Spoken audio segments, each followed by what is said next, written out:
Hi guys, how's it going? I thought I would stand here. I was gonna say sit down and chat with you guys, but I'm not sitting, I'm standing. Yeah, I need like a stool to sit on. But I thought I would chat with you guys a little bit about Mercury Retrograde and what I have learned from Mercury Retrograde. Now, Mercury will go back direct tomorrow, if I'm not mistaken, the 22nd. Today's the 21st, right? So happy winter solstice.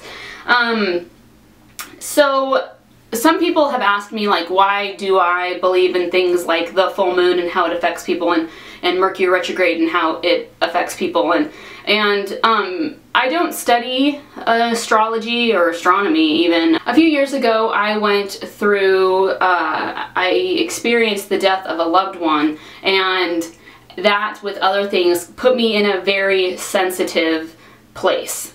And during that time of sensitivity, I had found that I really held back a lot of who I was, in the sense that I used to hold back a lot of my emotions. I felt like that was being strong. I always had a facade up. I felt like that was also being strong, or that was being good. And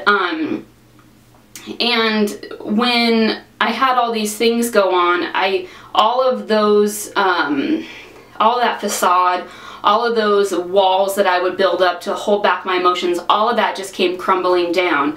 And it really put me in a very vulnerable, sensitive, tender-hearted situation. And so along the years, I noticed, and I remember praying about this and telling this to God, going, why is it that every 3 or 4 months for about 3 weeks I'm really weird and really awkward? Like, I would just feel so awkward, and I'd get like anxiety, like hyper anxiety, or I would have these crazy like creative bursts. I would just like be out of the norm of how I usually am. And during these times too, I thought it was because I was going through so much stress and anxiety. But during these times, I would make changes in my life. Like, okay, well, I'm no longer accepting this, or now I want to start doing this, or I feel like I should, what is the word I'm thinking? Pursue this, you know, that kind of thing. So I felt like a lot of the changes I made too were during these moments where I was awkward and not myself, and I thought I was rather alone in all this. I just didn't know there was such a thing as what I later found to be Mercury Retrograde. I believe it was 4 or 5 years ago that my friend Jane told me about Mercury Retrograde. I looked it up. I think I talked to her about it too, and I realized, oh, all those awkward times, that was during Mercury Retrograde, and all those times where I made changes in my life, that was during Mercury Retrograde. So that's why I come to you guys and I talk to you guys about Mercury Retrograde, because for me, things happen within that I like to discuss. It's interesting how I will go through things in life and think that I'm absolutely alone, and then we'll find out later that I wasn't, that many people were going through it with me, or many people have gone through it and understand.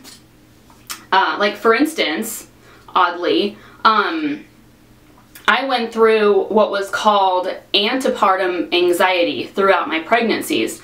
I did not know that was even a thing. But I just remember, I hated my pregnancies. Let's just say that. I mean, I was a mental mess and I was a physical mess, and I had a lot of physical pain, especially during the last 2 or 3 months. Which, again, the physical pain that I went through, I did not know there was a name for it. You know, that kind of a stuff. And so I found out, like, when my youngest was 6 months old, I heard about antepartum anxiety, and I think it was towards the end of my youngest pregnancy that I heard about why I have these physical pain.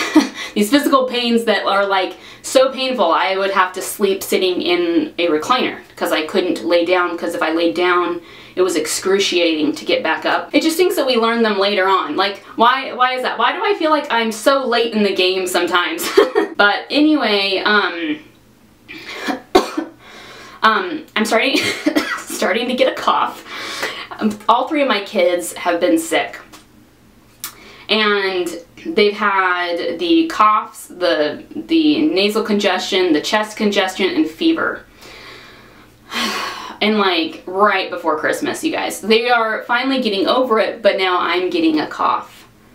So I have been like loading myself up with vitamin C, like taking like 1,000 milligrams twice a day. And then I've been rubbing my chest with essential oils. So I also use essential oils. I love essential oils. Maybe I should do like a video on why I love essential oils and how I came to love essential oils. I feel like the more I talk about the things I believe, the more I kind of sound like a hippie. But like, I don't care. Call me whatever you want. These are things like I have found to be truths, especially throughout these past few years. Essential oils are great. I would love to be a spokesperson for doTERRA. Like, please, please sponsor me. I would love that. But I have them on my chest right now, Breathe. And inside of it is laurel leaf, peppermint, eucalyptus radiata, I don't know if I even pronounced that correctly, ravensara, melaleuca, alternifolia. Too bad I just can't pronounce these things right. I mean, I'd be a true pro if I knew how to pronounce all these things. And lemon. I feel like I smell like a mentholated cough drop times 100. So I have it here to help breathe and to clear everything out, because the last thing I need right now is to have a fever and hypercongestion on Christmas. So I'm doing all that I can to prevent it. So anyways, I love doTERRA for many reasons. I think of all the oil companies, I feel like my personal opinion is that doTERRA is the best. Maybe I should talk about that another time. Maybe you guys don't care. Anyway, so anyway, where was I going at with this? So I thought I would talk to you guys about the things that I have experienced during this Mercury retrograde, and I know I talked about some of it in one of my past videos just recently, and to see if any of you guys have experienced the same, or to see if I am alone in some of these thoughts. I do understand that because I'm an Aries born on this one day at this one time, that the Mercury retrograde will affect me differently than it will affect others who are born on a different day, you know, different time, that kind of a thing. But I thought I would still share. So anyways, the things that I have come to, the one thing I love about Mercury retrograde is it really puts me inside myself. Like, it really has me going internal, and like really, it's like a clean house. It's like spring cleaning for like the inside of my space, and knowing what I want to keep and what I want to throw out and where I want to go. So one thing that I notice is how I am, like, I have so little patience, and I wrote these things down on my, like, I wrote it down. Did I write 2 pages worth, or did I just do 1? Okay. Like, I've lost patience for things of inconvenience. So, for instance, there is this one guy at the gym who monopolizes, it's always on the day that I need this machine. He monopolizes the bench press. And I use the bench press Mondays and Thursdays. And I tell you, like, I'm always so happy on Mondays and Thursdays when he's not around. Because what he does is he leans on the bench press, or he puts his knee on it, and he literally will sit there on his phone. And he will look through emails, he will go through Facebook Messenger, type people back, you know, and he will just be on there and he'll read and he'll just lean. And he will seriously sit there for like 5 minutes leaning against this machine. In 5 minutes, I could have used it and been done. Now, I've been going to this gym since February because the gym that I usually go to is being remodeled. It's supposed to get done here in the next month, but they keep pushing back the time, you know. It was supposed to be November when it was done, and then they were like, oh, it's going to be the end of the year, and now they're like, oh, it's going to be the end of January. And part of me is like, you know what, how about I just keep going to this gym that I'm now attending, because it's not even worth like waiting to find out when my original gym is going to open back up. It doesn't even, and I already have a system down with this gym that I'm at. So it's awkward trying to get a new system in a new building. You know, there's new people, there's different machines, the whole building was set up differently. So it was like trying to figure out how to get the most flow, you know, and the most efficiency, because I am only there for 50 minutes, right? And so how can I get as much in as possible, you know, with this new building that has things done differently. Like in my original building, the track was upstairs with the weights. Now in this building I go to, the track is upstairs and away, and then the weight room is like downstairs off in the corner. So it's like trying to figure out like how to, anyways. And then the machines were different as well, and there's new people, and so for me it's like kind of overwhelming the first little while until I can get my bearings, and then like program myself to go, okay, that's a regular, you know. And I think it's my ADD, but like when I don't know a person at the gym, and like if they're new and they're doing their stuff, like they keep grabbing my attention. So like I'll be doing something and then I keep looking over at them because I haven't like, oh my gosh, am I weird? I haven't like programmed them in my brain to be a regular. So if you're a regular, I kind of know what you're doing. Like I kind of already have an idea that, oh, this guy's gonna be using the leg machines today. So I can like tune him out, you know. Or, oh, this gal does the free weights, you know, and then she goes over to the elliptical. Like, so I can, you know, I can kind of tune her out. But then when a new person comes in, I keep getting like distracted by them. So like at any rate, so I've been going to this gym since February, and this guy has been doing this since February.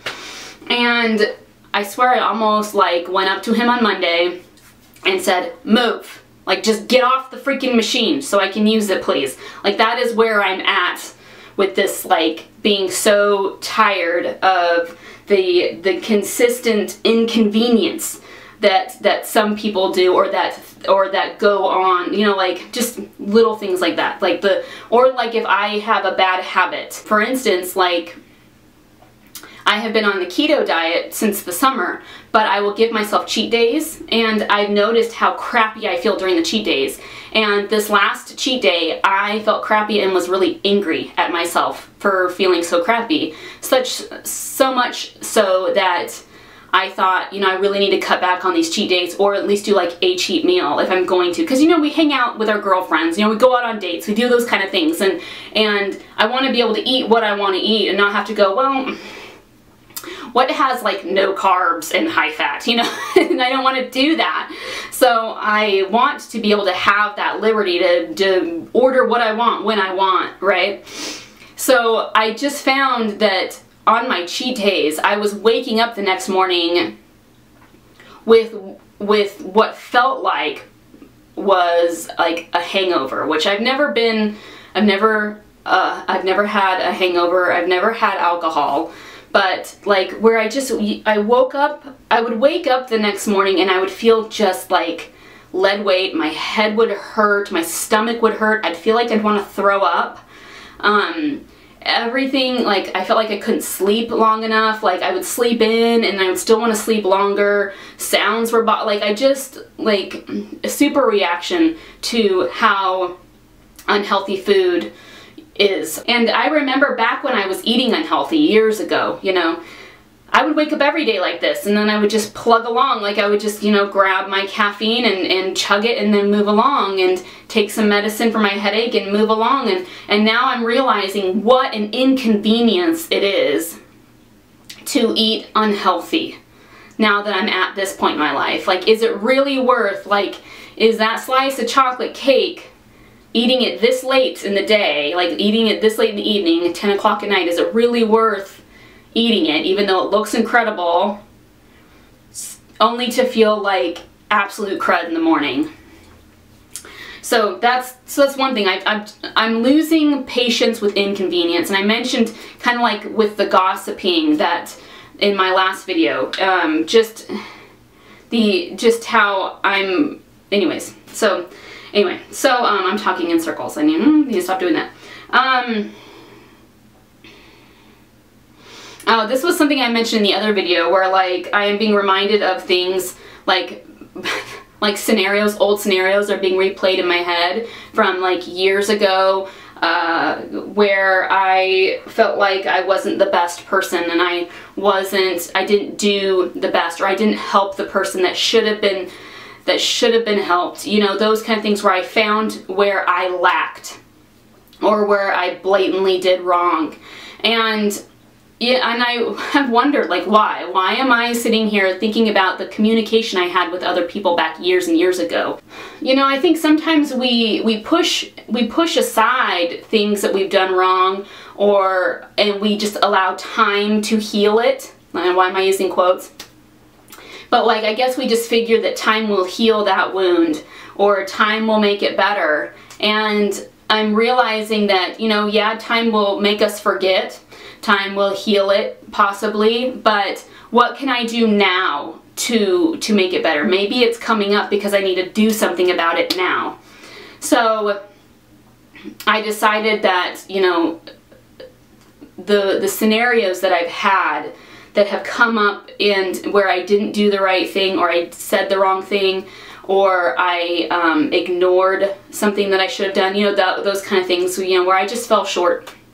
I decided that now, instead, I would treat that person with love, and I would go out of my way to be kind, and to be considerate, and to let them know that, like, I care about them. And then where I have found where people have been in need, like, I will go in and help them with that. You know, it's like, oh, you need me to come to your house to watch your kids? I'm on it. I will be there. You know, instead of going, well, it's just too bad that you don't have anyone to watch your kids. I can't change the past, but I can make the future better, right? By knowing what I'm doing in the present. So there's that.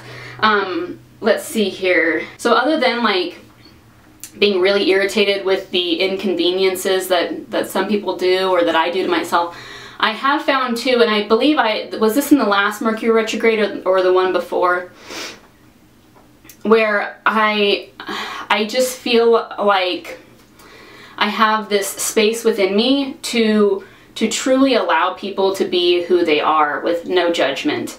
And there's a quote my friend posted on Instagram, and it said something like, if you can, you can. If you can't, you can't. If you don't, you don't. And I thought that was like a really good summary of how I feel at this moment. Kind of like, you know, like, instead of me saying, well, you can do this, but you're not doing this, or I could say, well, you could help this one person because you have the means available, you know, whatever. I'm really throwing out examples. And instead just holding that space of letting a person be who they are, and not trying to understand the situation, like, well, why is it that they do this? Like, it doesn't matter anymore. You know, that is their story, and that is for them to keep within themselves, and if they want to share it, that's fine. I need to be the one who loves unconditionally. It doesn't matter the story. I need to be the one to hold that space for that person, and I want to be that person that someone can come to and tell me whatever, and I not judge. In the same vein, I have realized that, you know, sometimes people talk to me not because they want advice from me, but that they just want a listening ear. And you know, I'm one who wants to solve a problem, and I'm one who thinks, well, if someone's coming to me with this, you know, talking to me about this issue, and if I had something similar, then usually I will try to tell them how I figured out that issue, assuming it will be what's best for them. And it's not always that way. And I've realized that, you know, the truths that I've found throughout my life aren't always going to be the truths that other people need or are searching for, and that's okay. And I've realized that in giving them that space to be them and to figure things out for them, and to you know, either they can or they can't, or they don't or they won't, like, doesn't matter, you know, but I can be there for you and I can listen to you. But I have found myself to be more quiet and more reserved with giving out advice unless I feel like really pressed to do so. That way I don't feel like I'm projecting. I think in the past I've been a projector where I've kind of been like, this is your answer, this is what you're supposed to do, and that's it. So take it and run with it because that's the truth. And I've just kind of learned that it's not always that way. I was talking to a girlfriend the other day, and she was talking to me about some stuff going on, and so I offered her some advice, and then I told her I might not be giving the best advice. Like, I believe that you know what's best for you. So if you don't take my advice, that's okay. And I remember saying that and thinking, wow, that feels interesting. That here I am giving my friend what I felt was like sound advice for me during a time where I was going through a similar situation as she, but me giving her that space to have her agency and to choose for herself, you know, and instead of trying to like beat it into her, instead I said, well, here you go, here's some advice that has helped me. If you want it, take it. If not, that's okay. On top of all this, I have been super creative, like especially creative. I've had like all these like video ideas in my head. Like this was one of them. I am considering doing one about like the oils and why. Like I'm already thinking up things in my mind. There's another video that I want to do about why making gym and changing your diet as a New Year's resolution doesn't always work. I thought about doing that one as well. Like just kind of I have these little thoughts going on, and usually I don't have this many videos planned ahead in advance. Normally I just, with a moment I feel compelled to talk about it, I go and talk about it with you guys. That's about it. But so I've been feeling very creative. I've been crocheting a lot and loving it. So I will just sit there and crochet. You know, it's nice because I don't like sitting still for very long. It actually kind of drives me nuts. I feel like a slob. I feel like I'm lazy, and I feel like I'm unmotivated. And so it's been nice to like give myself permission to sit so I can crochet. So that's been very fun. So that's everything that I have experienced during this Mercury retrograde. And if you guys have experienced similar, let me know. If you've experienced something different, let me know. It's really nice and fun. Like it's really fun to see how we all experience things differently. I honestly find that like truly fascinating. But I also find it fascinating when someone says, I've been going through the same exact thing, because then it's like, oh, I'm not alone.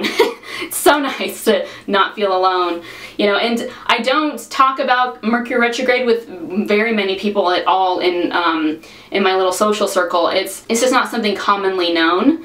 And I don't study astrology, so I don't really know like what else that's going on. I just know how I feel. And I find it coincidental that it happens, that these feelings happen to run during the same time as the full moon and during the same time as Mercury retrograde. So I felt these things first and then found out that they are in conjunction with things going on in the universe. So, so yeah, I guess that's a little backwards, isn't it? I didn't study it and then believe in it and then felt it. It was more like I felt it and then found out about it. So, that is it. I'll talk to you guys later. I'll catch you on the flip. Thank you for watching. Bye.